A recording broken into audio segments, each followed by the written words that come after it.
এই মুহূর্তে খঞ্চিতে বিশাল তেলের গোডাউনে আগুন লেগে গেছে। পিচ কাটিং করে তেলের গোডাউনে বিশাল আগুন লেগে গেছে।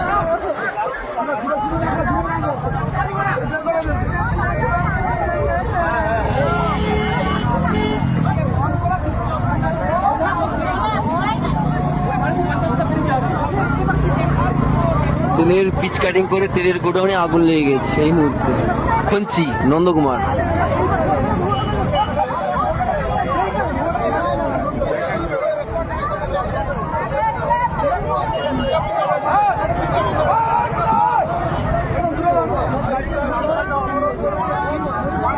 দম বলে কি হবে